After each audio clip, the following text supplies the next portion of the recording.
Previously on the Jay and Dan podcast. That's when I was eating hell of a good dip and chips for dinner. Didn't you have some sort of 6-week-old chicken for dinner tonight?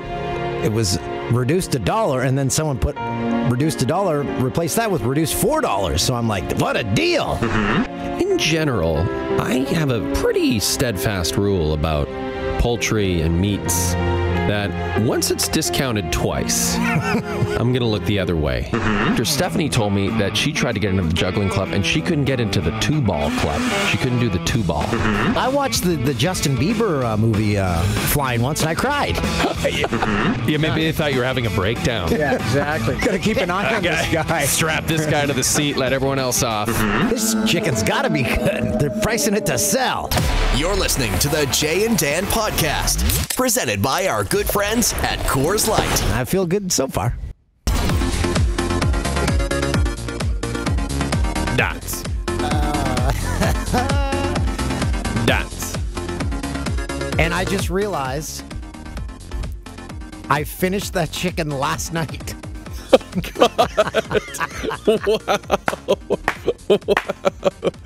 Wow. Yes. Honestly. Yes. I forgot all about that. Yeah, So it's sitting there in the fridge for a week after having been discounted twice, and you thought, you know what I got a hankering for at 2 a.m? Twice discounted week-old chicken. Why not, eh? But I had some noodles already and some really good pasta sauce, and the chicken was there, so I'm like, here's a meal. Oh, that's amazing. Well, you're no worse for it today. You look like $1 million. Hey, I had to point something out. It's November 5th. I was driving to the grocery store today, and because of Foodland? Yep. Because of daylight savings, now you see in everyone's house when you're driving around because it's dark out. Oh, you're one of those types, eh? Ola creeper. No. Yeah, just going for a drive. Ooh, what's in there? You want to take off your top? What do I spot? A Christmas tree inside a house, November 5th. Yeah, I'm not surprised. Definitely, for some people, November the 1st is... But no. Is the cutoff. Ready to go. No, you know what the cutoff is? November 12th. You have to honor Remembrance Day, give that all your attention. You can wait 11 days. But they're not related. I know, but still. I don't disagree that November 1st is a bit early. But I don't think you have to wait. And I don't think you're disrespecting the veterans. Or maybe... the veterans fought so that you could celebrate Christmas as early as you want. Maybe they didn't even take that tree down. Yeah, that's a possibility. Keep that bad boy up all year. What would it take for you to do that, to keep your Christmas tree up the entire year? Do you do a real tree or real fakies? Tree? And I can't do that because we have fires all winter long. There's one going in my house right now. Perfect. So that's how you get the insurance money. And I lit the Christmas tree on fire after Christmas last year, and it goes up instantly. Yeah, it's a dry thing. Well, you can never get that thing enough water, can you? You're constantly filling that thing up. It's sucking water up like crazy. That's why I like a fake tree. I like a nice fake tree. You don't have the needles. No, I like the smell. Yeah, you hang air freshener. Hang it in your window. And with the fake tree, It's even shaped like a tree. I had one for like 3 years, then set it up 1 year. The middle row of lights, because the tree is built with the lights in it. Yeah. The middle row of lights did not work. You can't replace those. You have to get a whole new tree. No, you do. You're right. Well, can't you unscrew the bulbs and get in some new little bulbs? Seems like a lot of work, though. Yeah. Yeah. I like a fake tree. The only thing I got in my divorce was a Christmas tree and a couch. She took everything else. And I still have the couch. Where is it? It's in the back, in the family room, as we call it, by the backyard. You know, we have 2 couches. We have the one in the front, and we have the one in the back. That one in the back, I've had that since the early aughts. But it's not sitting in the backyard. It's by the backyard. No, next to the backyard, yeah. No, I wouldn't put a couch out there. I'm to too old to do that. Next to a burning barrel. Yeah, I'm too old to have a couch outside. We got new neighbors next door. They've been there 3 days, and they've had 2 parties. So this is a bad sign. Is that the backyard where there was a basketball sitting in the backyard for a while?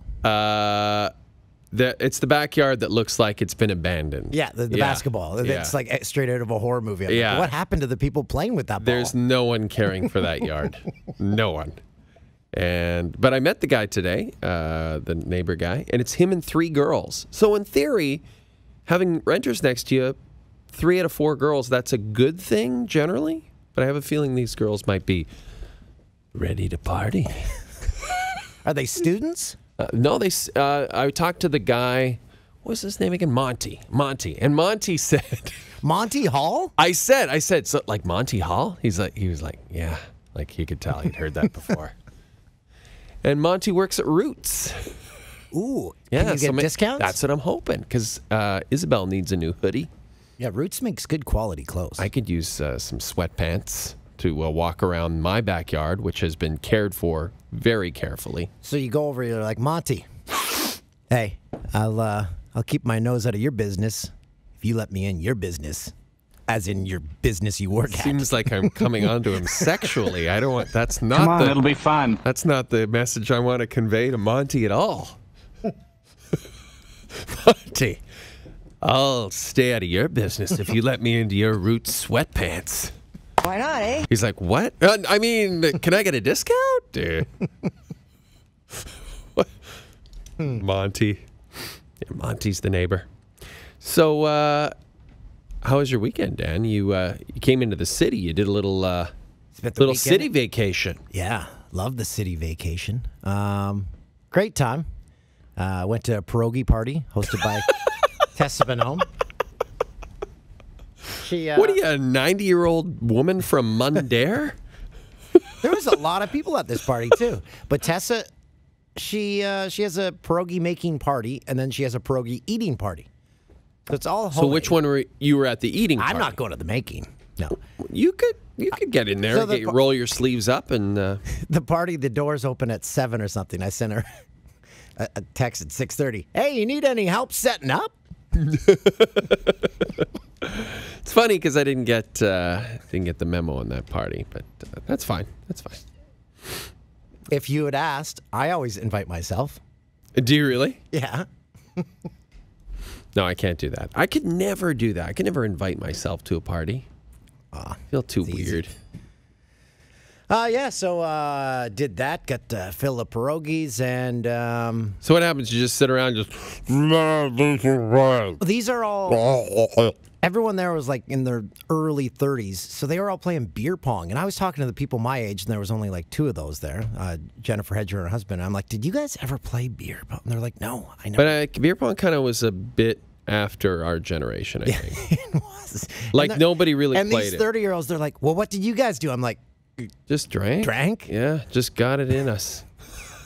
Just get it in the belly. I did the Century Club once. That's a shot of beer. Oh, I remember that. 1 shot of beer for every minute for 100 minutes. For 100 minutes, right. That is actually pretty cool. We should try that with like Hound Dog on this podcast. We should do a 100-minute podcast. We should get our stats guy. With milk? No, let's do it with Coors Light, the Silver Bullet, our podcast sponsor. We have to get the rules. Are we allowed to have beer on the podcast, Christoph? I say yes. I think Coors would be thrilled if we were having beer on the podcast. Now, they want to make sure that we drink responsibly. Mm-hmm. Now, if we promised that Hound Dog wouldn't drive, like if we supplied cab chits and everything and made sure that that was very clear that I think Hound Dog doesn't have a car anyway. No, he walks to the bus. Hound Dog lives near on the Danforth, like the Greek town of Toronto. Which is like 30-minute drive from the TSN studios? Yeah, without traffic. And he walks 4 hours. Like people have seen him just walking, and he's like, "Yeah, I like to listen to podcasts." He listens to our podcast. He's probably listening to this right now as he's walking through Scarborough. Let's get him on the next podcast. He sent me a direct message. I forgot to respond, but he's like, "Hey, remember that time I was going to come on and I couldn't? Well, hey, I'd love to come back on." So he's a big fan, and I would love to have him on because he's a very interesting guy, and I would love for him to do the Century Club, just kind of in the background.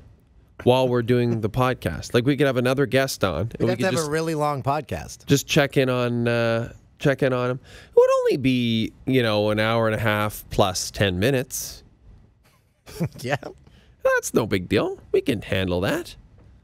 We could bring in some regular guests. Now we have a new segment we'd like to introduce. What's that? Dan, this is exciting. Remember on Pod 1.0 when it was you, me, and Christoph and Mike Gentili? Oh, yeah. We used that to was play down at the Chum Studios. Yeah, down at the Chum Radio Studios. Stoff, do you miss it down at the Chum Radio Studios? That was a pretty cool spot. Yeah, it was all right. Okay. Paid Never mind. parking. It wasn't great, but Oh, yeah. The parking issue is always the thing. And we never had a pass, so we always were locked out of the Yeah, building. We that's had to wait right. for someone to let us in. Right, we never had a pass down there. Basically, it was their way of saying, don't really want you guys here. We did two things I remember from that studio.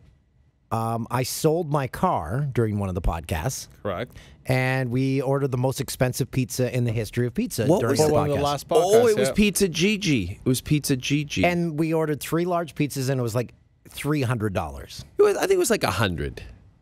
Probably around But that there. was right around the time that it was confirmed that Pizza Gigi at night was a front to deal drugs. So they might have charged us for drugs that we didn't get, And then I never. which would be kind of like the Ontario Cannabis Service now. Charging for drugs no one's getting. Hey, they had a lot of customers. They've never done this before. They're like, hey, I haven't been a drug dealer. They're the worst drug dealer ever. They took money from everyone, and then they sent out like an email saying, "Oh, I can't quite get you that weed. Having distribution problems." Like any other drug dealer would be dead. So Dead. in Ontario, you can only order legalized weed online until April. There are no shops open, so the entire province is relying on a website. So there's been some issues. And Tubesy, who we've discussed before, the man who had the surgery on his penis. Small peen hole. Yeah, small pee hole. Tiny peen hole. He said, and he knows everything there is to know about weed. He said they're filling orders from front to back. So if you ordered on the first day, you aren't going to have your order filled until all the ones in front of it are filled, which it's the opposite of how you do things. But it's because they've run out, right? Like, so the people who are ordering now are ordering things that are just left over, right? The scraps, the scribbles, the little nuggets. They're sending bags of leaves. So now that those bags of leaves are getting to the people. But it's weird because some people, and again, we're not naming names, but let's just say some people on our TV show crew have used this service, okay? Again, it's legal. That's no problem. I know, but Yeah. So some people got theirs right away. And then others are still waiting for theirs. It was all ordered at the same time. I know. And there's no geographic meaning to it. Like one of our camera guys lives right by me and he didn't get his, but then our director lives right by me and he got his like in a day. So I don't know. I would pay to have a. Basically, everyone on our show is stoned, just to let you know. I would pay to see a closed circuit shot of that distribution Oh my God. filling center or the order filling center because it just must be chaos. We got another one. I thought they'd stop. They're monsters. I can't get enough. We thought after 2 weeks they'd stop for a few months. We could catch our breath. And so once it's like been legal for a few months and stuff, are we going to get how much we're making off this You mean as a province? as a country? Like we're going to have gold roads, right? Oh, God. Forget it. Gold roads. All the roads are in gold now. Everyone's slipping. We didn't think this through. Gold was a poor choice for our roads. Okay, so the new segment, Dan, Yes. is it's the Jay and Dan podcast news. And Christoph has selected a number of clips that he thought we might like to talk about. And again, going back to the old podcast, we used to do this more often. We'd play clips and talk about them. So we're going to give this a try. And Christoph, I understand we have a super cool new intro for this segment. Super cool. This is Jay and Dan Podcast News.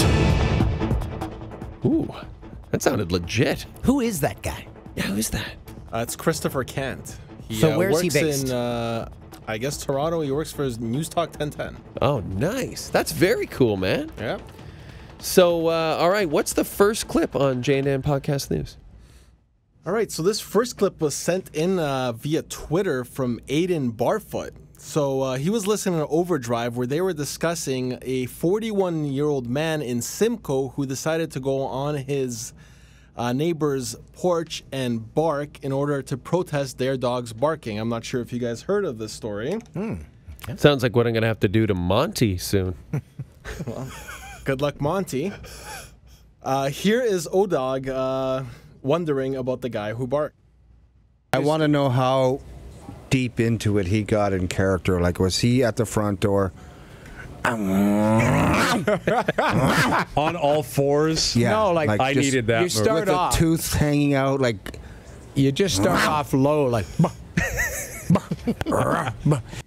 So I guess Oh, dog's good at dog sounds. Wait, that other bark was not a dog. A dog does not go bah, bah, bah. I guess there's many different moods. That's, What is that's the better good. O-Dog sound effect now? This or the classic Dan? Oh, that one. That one. That one's got the echo on it. I want to hear that with the echo. All right, we'll have that for next week. Oh, man, O-Dog, do you think O-Dog does that kind of thing during sex? He seems to like it a lot. Right? So what was the outcome? Did the guy get charged for barking? I think the dispute was just settled once the police got there. I don't think there was charges. I but love that this guy did that. I love it. Yeah, I want to meet Is him. it effective? Yeah, it gets your point across. I guess. Does it affect change? Or do you just stand on your porch looking like Jeff O'Neill saying... Hey, I have a new pet. I have a new pet. I fed a squirrel out of my hand today on my back Oh porch. God! See, a squirrel tried to come up to my daughter in her stroller because she had a snack in her hand. What are the squirrels all tame now? Well, they gotta get their food for the winter. What? Get the away from me then. Go up to the tree and get your acorns. They've all fallen down, so they're searching for other nuts. I and don't such. like tame squirrels. I do not like that at all. Don't think you're domesticated squirrels. Have you seen them up close? Oh, they're frightening. Okay, what's the next clip, Christoph? I like this segment. All right, up next here we have Paul Maurice, who was over in Finland with the Jets, and he got yes. This is quite good. the interesting question thrown at him. Paul, you don't want to compare them, but do you expect Leinen to show Barkov who's the daddy here in Finland? Whoa. So welcome to Europe, eh? I never get asked a question like that. First of all, I'm not even sure what that means. I'm old. I love the fact. So we heard that a lot on our TV show. I love the fact that he thought it was like a dirty question. Oh! This lady says, oh! Oh! Oh! Oh! And then, welcome to Europe, eh? Like he sounds so Canadian. Jets fans have been spoiled by their coaches. Yeah, Their that's sound true. bites. That's true. Claude Noel. Yeah, Claude Noel was a quote machine. And then you have Paul Maurice, just back-to-back legendary post-game quotes. And the thing I like about Maurice compared to, say, Torts, like I like an ornery coach as much as the next guy. But Maurice, he'll be serious when he has to be. But when it's time to lighten up a little bit, he'll crack jokes and he'll have fun with everybody. Babcock? No. Yeah, but it doesn't have to be intense all the time. You don't lose any credibility. Nobody thinks Maurice is a worse coach because he said, "Oh, Finland. Whoa. Finland. Whoa. That's O'Neill," right when he ejaculates. Whoa. So he does the "oh" and then the Whoa. Very well done. That's incredible stuff. Okay, what's Anything next? more?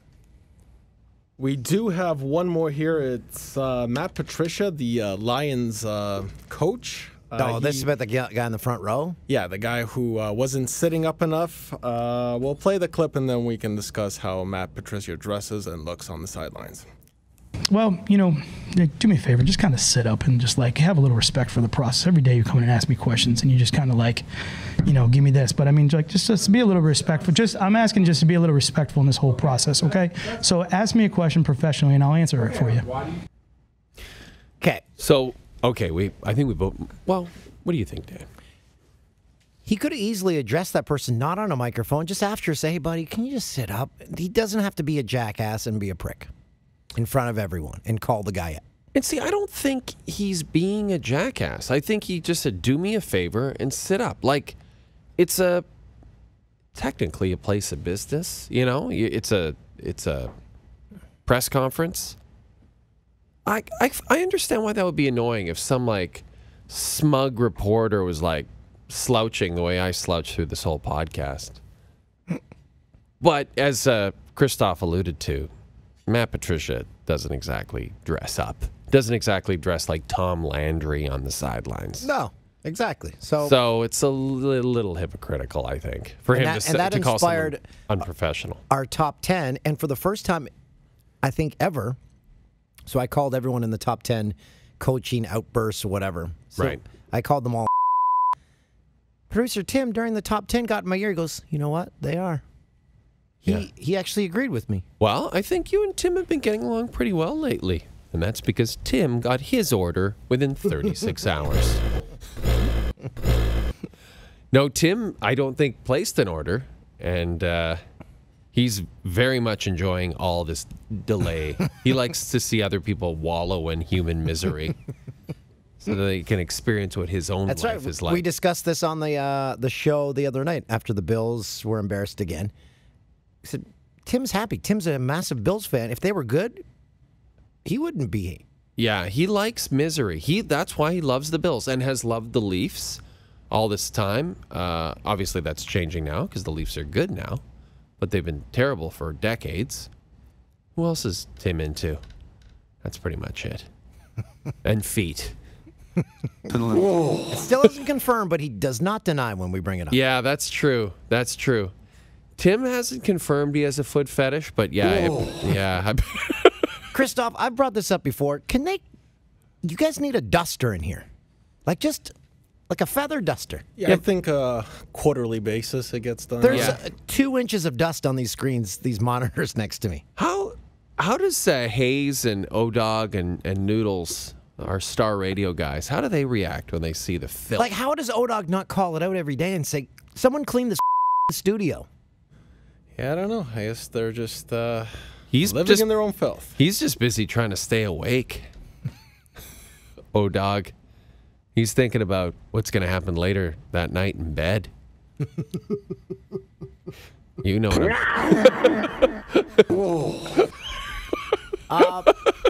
we're getting pretty close to our guest for the podcast is Kevin Burkhardt. He is the host for Major League Baseball on Fox. Yeah. And so you saw him all through the World Series. Yeah. And then he's also the number 2 play-by-play man for Fox's NFL coverage. Yeah, like he's been on the show before. He has, and he's a rising superstar at Fox. That's right. He's like hanging out with J-Lo and A-Rod, David Ortiz. He seems to be, and maybe we can ask him about this, for A-Rod, like almost like his broadcast mentor. Like he's the guy who kind of held A-Rod's hand and welcomed him into the world of Fox. And we'll get updates on our good buddy Frank Thomas, how he's doing. How do you think? Like, who is our mentor who took our hand and welcomed us into the world of Fox? Jim Taddy. Oh, at Fox. You mentioned that hell of a good dip thing last week. Timmy Brando. Oh yeah, Brando is great. Remember that hell of a good dip thing? That was Taddy, wasn't it? Who discovered you eating hell of a good dip for dinner that night, and he was like, "Dan, you got a problem. Like you've got to step away from the dip." Kevin Burkhardt, have you ever had hell of a good dip? I don't know what the hell you're talking about. What is that? It's like a French onion, sour, creamy chip dip. It sounds delectable, but I have not had that particular version of it, no. Kevin, first of all, it is delightful to hear your voice. And how are you doing, my friend? I think I speak for America when I say I missed you guys, man. I'm great. I'm great. How are you? Well, we're delightful. Weed is legal up here now. So everyone's content. Everyone's high. Yeah, everyone's content. Everyone in the country is high. So that really adds a whole new element to the show, boys. It really does. It doesn't. Impressive. Weirdly enough, doesn't change it that much. That's but- right. It just makes a lot more sense to people now. Well, that's also true. All of a sudden, the crew's like, "Oh, that's what this segment is." That's what we've had to sit through this entire time. So how was the World Series for you? The World Series was it was kind of anticlimactic. You know, it wasn't. It didn't have a ton of drama. I mean, if I'm selfish, it was great because I got to sleep in my own bed because the Dodgers were in it. So, I mean, that was pretty cool. But, you know, it lacked – we got pretty spoiled the last couple of years. The series were great. And this one, you know, obviously when it doesn't go 7 games is not as fun. But it just – I don't know. It just never felt – it never felt that close to me. I think that's a tribute to the Red Sox. They were really, really good. But, you know, it's always fun to be around and work those. It's a, you know, I'm lucky. It's cool to be there. Yeah, the Dodgers forgot how to hit.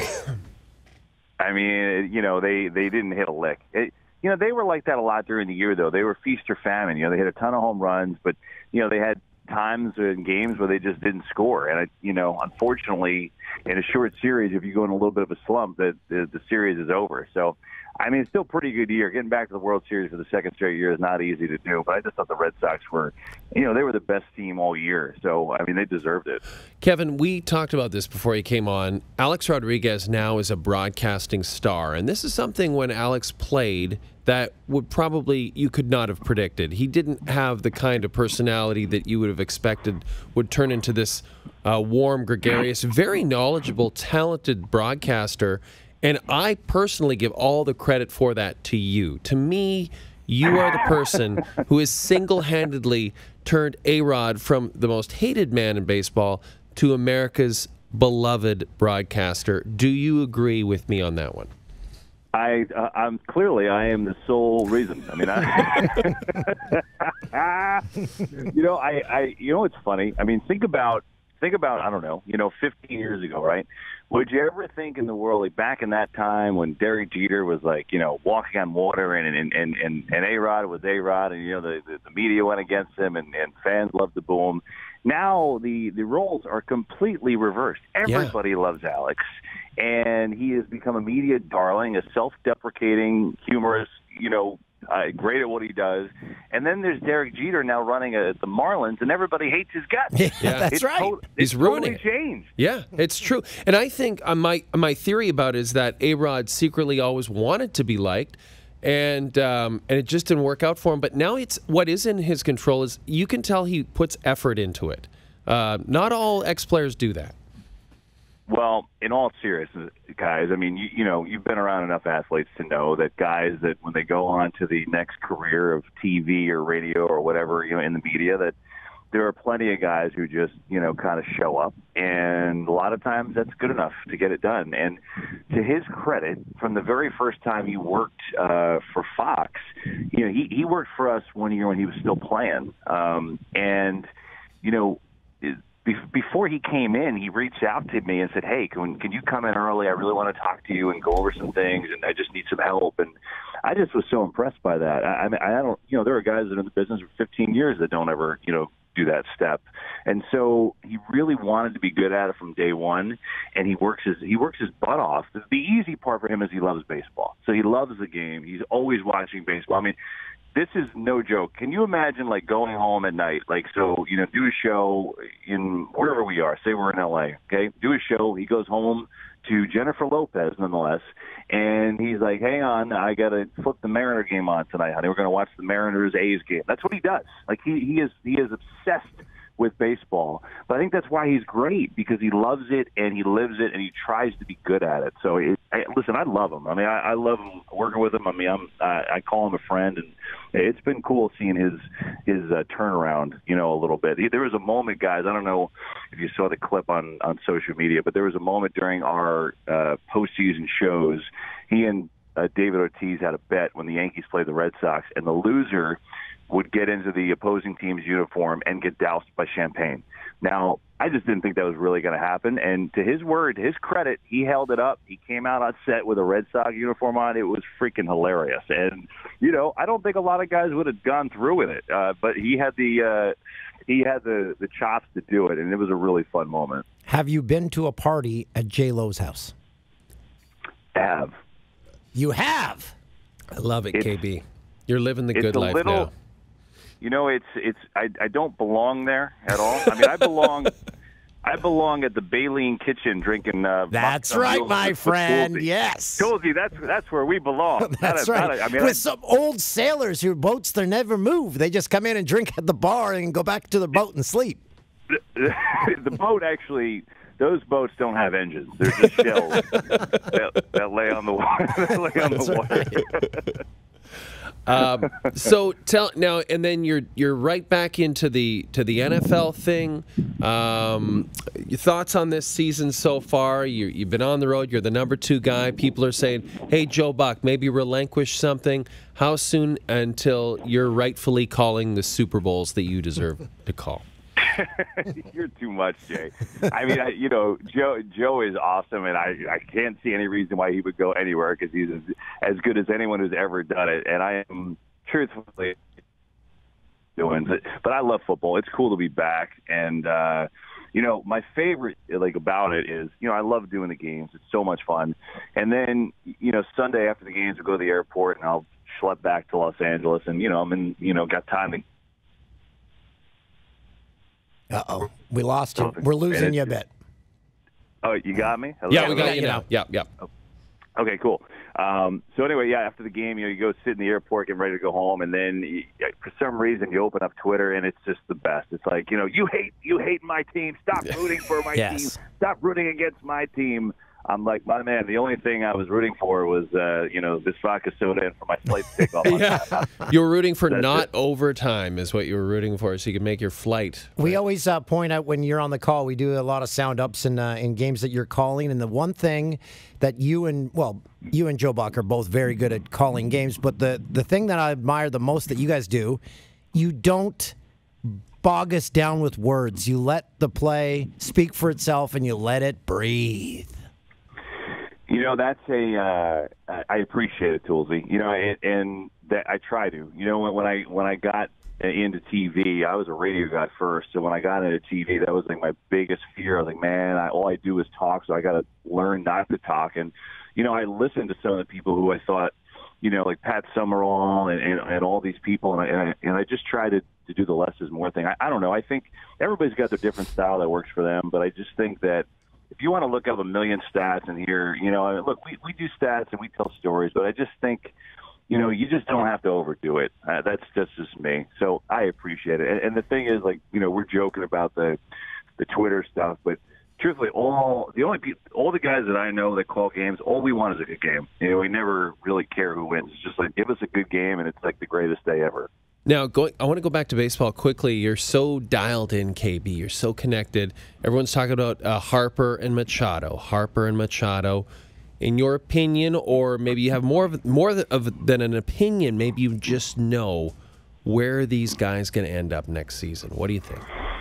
If I were taking a guess, and this is truly based on very minimal factual reporting. But my hunch and guess would be Bryce Harper to the Cubs and Manny Machado to the Phillies. Those would be my guesses. And the Phillies were close to getting Machado, right? They were one of the teams that was right in there at the end. Well, they need a shortstop desperately. They have, first of all, they've got a ton of money. Second of all, they need a shortstop. That would seem to be a pretty good match. Yeah. And for Harper with the Cubs, I just think, he's a baseball rat, and I think that, I know the Cubs are interested, and I just think a situation like that for him, I think he'd love it. I think, to go to a place like that, to go play at Wrigley all the time, and the Cubs are good. I don't know. He wouldn't have to be the man there, depending on where he goes. To me, that would be a heck of a fit. But I mean, there's going to be a ton of people in trying to buy Harper. So we'll see how it goes. How many teams dropped out on Machado, and how many millions has he lost out on because of his kick of Jesus Aguilar at first base against the Brewers, of his lack of hustle in the World Series, his lack of production. Has any of that changed, or is that all forgotten? I don't think he's lost any money, but I think he's lost suitors, if that makes any sense. So, I don't know the number, but just by talking to people and getting a gauge, I think, let's say there were 10 teams that are hot on Manny Machado. I think it's fair to say maybe that number is down to 5 or 6. I think teams and ownership, and you see that, I don't know if we want to be a part of that. But I think all you need is one, right? All you need is one team to give you the money, and I think there's going to be more than one. So I think he's going to get paid. I don't think he's going to lose the money, but he's got to cut the act. He is. Well, you saw, talented. Yeah, Christian Yelich called him out. He says, dirty player doing dirty stuff, whatever. I'm just paraphrasing.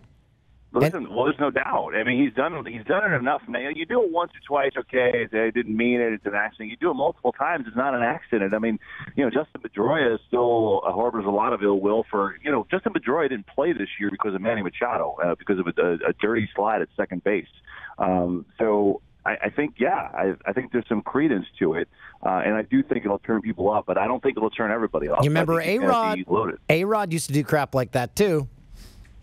He did, and it didn't stop him, right? But again, all you needed was a couple teams. You had the Rangers and Yankees, and that was, speaking of the, talking about A-Rod before, that was really interesting. When that stuff happened with Machado, unprompted, post-game show, he brought it up. He's like, hey, I did dumb stuff. We're playing the Red Sox, and I slapped the ball out of Bronson Royal's hand. And that was bizarre. Yeah, and he said, I didn't even know after the game. He's like, I don't even know what made me do it. It's just embarrassing. But it was interesting to hear. I've never heard him talk about that before. So I don't know. I think he's going to get paid, but I think there's a lot of teams that probably failed after seeing some of those things. And remember, A-Rod against the Jays, he was running behind like Chris Woodward, and there was a pop fly, and he made a sound. Ha! Yeah, ha! And Woodward thought his teammate was calling him off, but it was A-Rod, so everyone thought that was one that sticks in Jays fans. Yeah, that's an incredible recreation of that sound, Jay. That was Thank incredible. you. Well, the amazing thing was after A-Rod, they interviewed him, and they said, what did you say? And he said, I just said, ha. So he said that, like saying as if, hey, what's wrong with that? Why can't I just say ha? Like he in his mind, I think he thought he was not in the wrong. Or like George Costanza said, it's not a lie if you believe it. It was kind of like that's how A-Rod lived his life back then. But I'm glad to see he turned things around. Hey, I wanted to quickly ask you, your New York Mets have hired an ex-agent as their GM. Is that right, KB? And is that right? Am I right about that? That is correct. That is correct. Okay, now this is interesting because from a hockey, because of course in Canada we have to tie it all back to hockey. But years and years ago, Pierre Lacroix, who was a prominent agent in the NHL, took over the Colorado Avalanche, and it was unprecedented at the time, but he ended up leading them to cups, and it was quite successful. So people have made that comparison. But it seems like in baseball, because of the ownership of the Mets, and I don't need to tell you this, not exactly the most loved ownership group on the planet, it seems like this isn't being received quite the same way. Would I be correct on that one? I think anything that the Mets seem to touch turns to complete ash. You could have a loot, a bag of $1 billion in gold, whatever you want, and the Mets will touch it and it'll disintegrate in front of your eyes. That's usually how it works. And as someone who worked there for 8 years, I can vouch it. I saw it in front of my eyes. I think this. It's an interesting out-of-the-box hire, something very different that they would normally do. And honestly, I think that's why they did it, because they're very conscious of their image, so they're trying to be a little different. Now, that being said, I don't know Brody Van Wagenen well. I certainly know of him, and I've heard good things about him, and I think it can work. The interesting part of this particular hire, though, guys, is that his top client is Jacob deGrom, who during the All-Star break, actually, basically put out a thing, hey, pay me or trade me to the Mets, okay? That was 4 months ago. Now, he obviously doesn't rep him anymore because he's in the Mets. So it's fascinating to me how he's going to handle this. He's the one that put that out there, hey, pay or trade my client, and now he's running the team. And if you don't care about the team. Sorry to interrupt you, Kevin, but if you're a Mets fan, last year, like DeGrom was the one thing that you could cling to in a sea of garbage, right? Like, I mean, like so they have to sign him, don't they? You know, I don't know the answer to your question, but I kind of like that tagline, Jay. It's like sea of garbage. Well, they have a Shake Shack, which I really love. I think that's good. They are delicious. The food is great at Citi Field, so the food is an A. Hey, KB, before we let you go, update on a couple of our buddies, Dontrell Willis and Frank Thomas. Is Frank still popping Nugenix like bubblegum? Hey, Frank is popping Nugenix like a Tic Tacs right now. I mean, there is not. I don't know. Now, I don't know. You can tell me, guys, the playlist up in Canada. I don't know the ad buys in Canada, but I am telling you, there is not a 4-minute window that goes by where I don't see Frank on air with the Nugenix commercial on. I mean, they literally buy every commercial block in American television. Yes. It's unbelievable. And what's his line? And your lady will like it too, fellas. You'll like it too. Yeah. Oh, KB, so I forgot to ask you about one thing. You sent a tweet that I just loved last week, and it just basically said, paraphrasing again, I hate Halloween. And this is so fascinating for me because you're a guy that, you know, it's no secret. Everyone loves you at Fox. Everyone loves you as a broadcaster. So this is you kind of turned heel on Halloween, and I didn't expect it. So I'd love to hear a little background on this one. What happened to you on Halloween? What happened, KB? I guess, if I were to go to a psychologist, there must be some inner thing that happened. Maybe I ate a bad Reese's Pieces at age 6. I'm not really sure. But, here's my gripe, okay? I get Halloween, if you have young kids, it's the best. You dress them up. They love it. You go out and you get candy, okay? My son now is 12, so he doesn't really care about Halloween anymore. That time has passed. Once you get past the youngster stage, I do not need to dress up and go to a party. You need to put the sexy costume on, Kevin. Yeah, that's what you got to do, right? Listen, I do not. When I open Instagram and I see like 45-year-old men in like Alvin and the Chipmunk costumes, I'm out. I can't deal with it. I cannot process it. I can't handle it. The whole dressing up thing, the whole goblin ghoul thing. I don't. It's not a holiday. I just don't deal with it very well, Jay. I get it. I mean, for me, like, again, taking it back to hockey, the NHL, the costumes are so over the top now. The wives and the girlfriends and the players, I mean, the amount of time they put into it. And producer Tim always says, well, they hire people to come do that. So I guess that's fine if you're hiring someone to do that. It just seems like too much effort. It's too much effort for one night. That's like hiring people to come put up like the Christmas tree or something. Yeah. Doesn't that kind of take the spirit out of it? Yes. Doing that, you know? Yes, Kevin, exactly. It's a little strange. Yeah. Hey, when can you put a Christmas tree up? Because I spotted one today. It's November 5th. I spotted a Christmas tree fully decorated, lit in someone's window today. Come on. Are you serious? Yeah. Do you have a day that you can't put it up before? I think you should be banned if you have it up before Thanksgiving. How can you put it up before Thanksgiving? And see, this is the thing, Kevin. The whole thing. But our Thanksgiving has already passed. Ours is in October up here because of the earlier harvest. So that's why there's more confusion up here, because at the end of Halloween, people are throwing up their Christmas trees up here. Whereas you're right, in the States, interesting. Yes, where there's like that middle ground where people don't have any idea what to do. Exactly. Right. Whereas in the States, you have the later Thanksgiving, which gives you that barrier that, okay, after that Thanksgiving, then I guess some of you could throw up the trees. See, people are just as confused, so don't worry. Whatever Thanksgiving is, they're still as confused. Hey, guys, I need some help, by the way. So, okay. Speaking of hockey, right, goes back to hockey. So, I grew up a diehard New York Rangers fan. I can't say I follow them as closely now that I live in L.A., but they're terrible. Yeah, the they're not good. Terrible. Can you give me a team to root for this year? Get on the Leafs bandwagon. All right. I will take your word for it. No, actually, yeah, that's already full. Get on the Oilers? How about the Oilers? Yeah. They've got Connor McDavid, the best player in the game. I love Connor McDavid. I can go Oil. I can get on board with that. West Coast team. I'll see a lot of their games in our time zone. I like that. Yeah, you can even see. I mean, they'll be playing in L.A. a couple of times. Yeah, that seems like an excellent choice. And the Kings themselves look like they're headed for a deep decline here. They just fired their coach. And they're getting old. They're the oldest team in the league. That happened fast, by the way. The Kings used to be this young team with all these young, vibrant players, and now they're all old, vibrant, not as vibrant anymore players. Well, so if they call Frank Thomas, they might be as vibrant, actually. That's if they call true. Frank some Nugenix, it could really help them out. That's all anyone needs is Nugenix. Next year for Halloween, I'm going as a Nugenix pill. No, just hand out Nugenix. Hand out Nugenix as candy. I got to be honest, Jay. I might like Halloween again if you do that. If you do that, you might convert me. Kevin KB, and if you Burkhardt. call a Tennessee Titans game this year, please bring up the fact that they copied the Toronto Argos uniforms. Because agree. Yeah, it's blatant. I didn't. That was a bad move. What are they doing? They can't do that. Just go back to the Houston Oilers colors or something.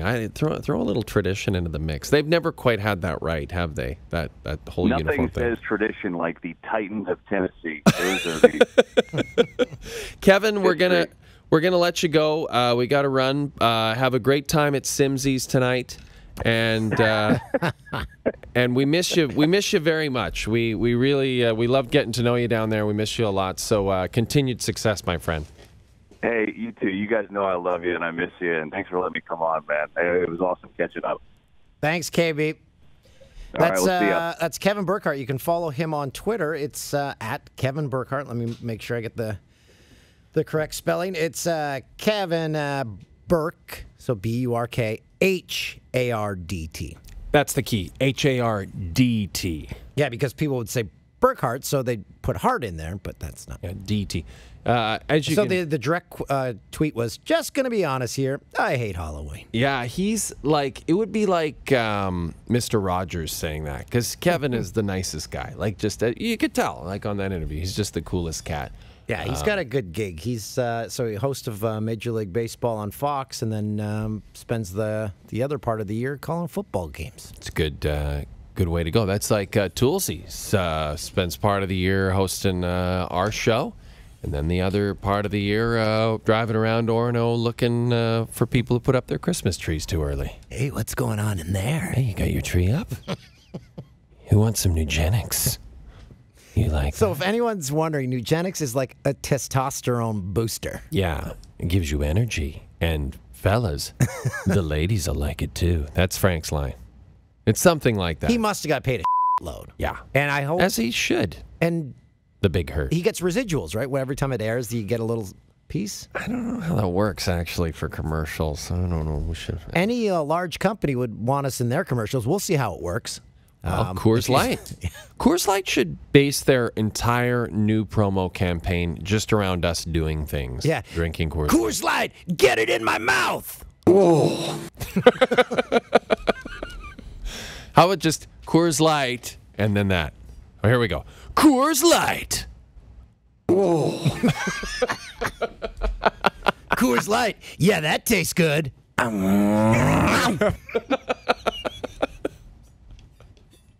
Coors Light. Bite the bullet. Oh. Coors Light. Good to the last drop. I'm stealing slogans from coffee. Serious 5-second commercials, you just throw them in there, boom. Boom. Coors, you're welcome. We're like, we're peeking out at like the corner of the TV. Coors Light, you want one? Whoa. Can you imagine if you were a Jets player and you're on the road in Finland and all of a sudden, what was that? Was that me? I have this loaner phone. Yeah, it was me. Sorry, guys. I got a text. I thought we were getting a musical interlude. Yeah, I thought that was going to happen too. Christoph, as I was about to tell a story about Paul Maurice, you know, on the road. So you're like, I don't know, Nick Ehlers, and you're, you know, playing a little Fortnite in your room, and you're in the Four Seasons Helsinki. And then next door, you know, Coach Maurice is next door, and he's gotten friendly with a few of the locals. And next thing you know, all you hear over and over next door is... Whoa, whoa, whoa, whoa, whoa, whoa, whoa, whoa.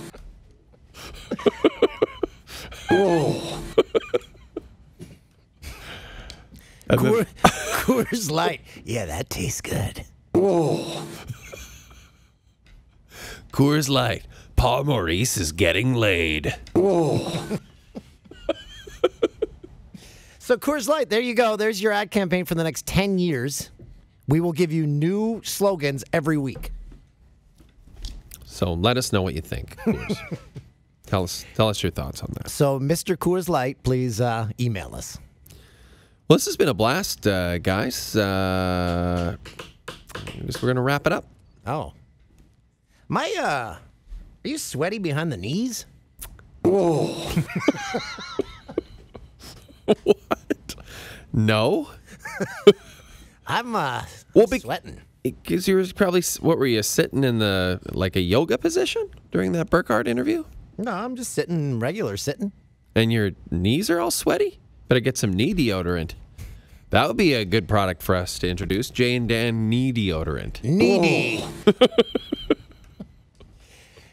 Needy. You need it. Whoa. Okay.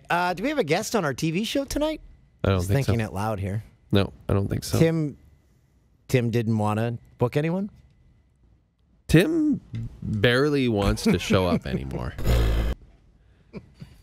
Can you imagine if you had Tim staying on one side of you and he had met a bunch of ladies from Helsinki, and so then you heard Tim having sex? And then on the other side, it was Coach Maurice going at it with it. Oh,